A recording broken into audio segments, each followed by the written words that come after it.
known by its map designation as Area 51. We're now learning Area 51, known as Area 51. Thank you for Near clearing Area that up. 51. Thank you. Known as Area 51. Because Area 51 is very important. They called him Jimmy, and everybody wanted to be his friend. What's good? What's good? Welcome here to Area 51 here in your favorite channel, Golden Era. Give us a like and subscribe, and also share our content with other stories. And, remember to visit our webpage, goldeneraboxing.com. We're going to hear more stories. And we have posts. We have everything, analysis, everything that you want, predictions for fights, and all for you, those who like real boxing. So let's get to this. So apparently there was this story today where it kind of shocked me a little bit, where this is what Mike Coppinger reports. It says that Naoya Inoue suffered an injury in training, and his May 7th fight in Japan versus Stephen Fulton for the unified 122-pound championship has been postponed. Sources tell ESPN. No new day at this moment. Story coming. So, a few days ago, I was kind of criticizing Inoue because, I don't believe he's had the career that many people think. I'm sorry, I just don't think he has, and I'm not going to change my mind. I've seen Inoue fight, and I think he's a great fighter, but I think there's levels to it. And to be honest with you, I don't think he should be even ranked in the pound for pound list. Just to be honest, I don't think any of his opponents were in their prime, and he had many chances to fight other fighters in his division, and he just didn't. What I've seen, he didn't send a contract to any of these fighters, so it doesn't tell me much about his career. But then he came with a story the other day where I also published it here, where he had said that something related with doping, that he just didn't like it. Okay, the whole purpose of that post, whether it was translated, there many people have translated differently, but it seems to have the same meaning to me, is that he didn't agree for the fact that it was too much, right? He was saying it was too much to be randomly tested, twice a week till the duration of this fight, which, if you're going by BADA rules or whatever, you are going to be tested that way. Now, I wouldn't have had that much of a problem with that had, Stephen Fulton said, I agree with Inoue. I think, too much testing is to be done, because at least, now you say like, okay, these guys might be feeling something, but actually it was Naoya Inoue who said this, and it seems like Fulton didn't even mention the testing. He's fine with it.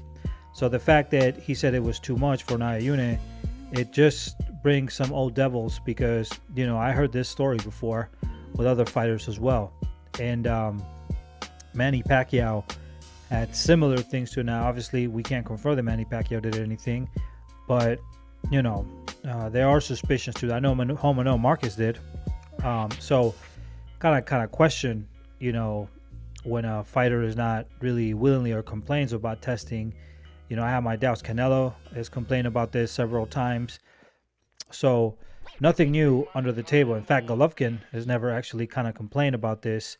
And to me, it just seems like unreal that right now fighters would be complaining about this if it's legal. Now, the issue that I have is that he just is injured after the story broke about him complaining about the testing randomly twice a week. And a lot of people are saying, well, he faked his injury, and probably he's just, he's probably doping himself. That's what a lot of people are saying in social media. Obviously, the Inoue supporters, they have a different point of view. But to be honest with you, if it had been Stephen Fulton being the one who suddenly got away from the fight, right, or suddenly had injured himself, all these Inoue fans would have totally criticized them and said that that's a lie. He's scared of I know these fans. They're fake. They're fake boxing. They're faking the boxing. They want to blame somebody else for the troubles that they have now. They would have said the same thing if Fulton had said, hey, you know what? This is too much testing. They would also claim that Fulton probably was doing, something strange. And it's the hypocrisy of a lot of these boxing fans who right now are caught in some deep shit because Inoue, he just there's no. They postponed this fight, which is still good because that means it's not canceled. However, we don't have a date till the fight is going to be made. And the one thing that worries me is that there is no report of what exactly did Inoue break to tell us why did he postpone the fight or what the injury was.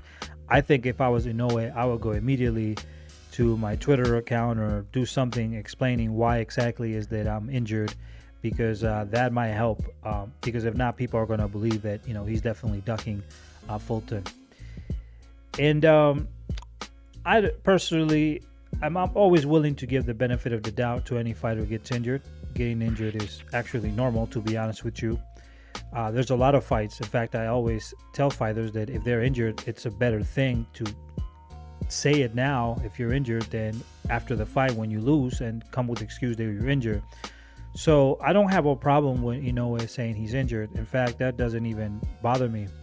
The problem that I have is the other story where he said that the random testing was too much twice a week, and you put that into perspective with the fact that he's now suddenly injured, and that becomes weird now, you see. So if he was just injured, I wouldn't have an issue, but the fact that now he said that, and he made it, he said it himself, he brought the controversy to himself. Now things kind of take a different twist, and you kind of have to wonder, why did he postpone the fight? Now, once again, I'm not accusing him of doing drugs, or I'm not accusing him of, not being injured. But the problem is that, it's too much coincidence, and this is not just against any fighter. This is against Stephen Fulton, which on paper should be his hardest match ever. This is a fight that he's never been in, and this will be the hardest fighter he's ever fought. A fighter that I believe will, beat him and easily, just outbox him. To be honest with you, I don't see how Inoue beats Fulton. I think Fulton is just too much for this guy. But I think that if this were to be true, I think, in my opinion, if this was a strategy, okay, and once again, this is more, I'm just speaking of this out of my head. I really don't know what's going on, but it seems a little strange. I mean, we can at least admit to that. I don't care if you're a Inoue fan or not. If you're just a Inoue fan, then you're not going to admit anything. It's just, you're always going to find an excuse for this guy. But it is a little bit strange, okay? But perhaps it is because they've seen videos of Fulton, and they've seen how good and how clever he is in the ring, and they probably need more time. That's what I think probably happened. If he didn't get injured, once again, he said he got injured, Mike Coppinger, but now Inoue hasn't said what he got injured with, so it's on the, he's gonna have to prove it.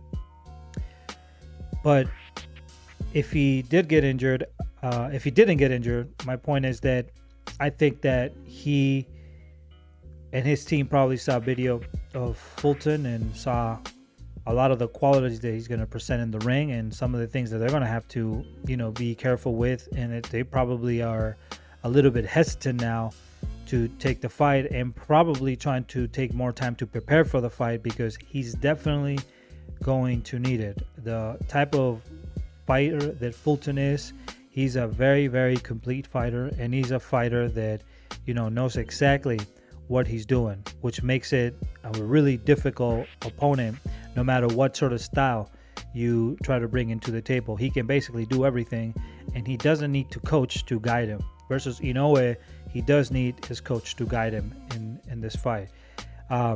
Fulton, he is just a very good fighter. I mean, he's an excellent fighter. I put a little bit of highlights here so you guys can see. But, this is going to be interesting. We'll see what pans out with this whole thing, but I don't want to hear shit, because I know one thing, as I explained before. If this was Stephen Fulton, the Naoya fans will go on his neck, whether it was the story about him saying it was too much or, getting injured. And I know how these fans are, okay? They're just, to be honest, a lot of them are racist. They're closet racist, but they don't want to admit it. But that's okay. We'll expose it here. We say the truth here in Golden Era. and we do it for the good of boxing. You know, we have one theme here, and it's basically, you know, you're gonna lose if you fight everybody, so that's okay. But if you're not fighting nobody and you don't win, then and you win, then it doesn't mean anything here. So that is what it is. So anyway, we'll see what happens with this whole scenario. And I know that a lot of Fulton fans are accusing Naoya fans of being duckers, and I think that the Naoya crowd has spoken too much, and you know, now that this has happened, it puts them on the back wall, the back burner, and they have to defend this now in the defensive mode. So, you know, we'll see. So anyway, subscribe here to Golden Era, give us a like, and also, you know, check our website, goldeneraboxing.com, for more news stories and everything else that comes with it. So peace out, and we'll see you in the next video.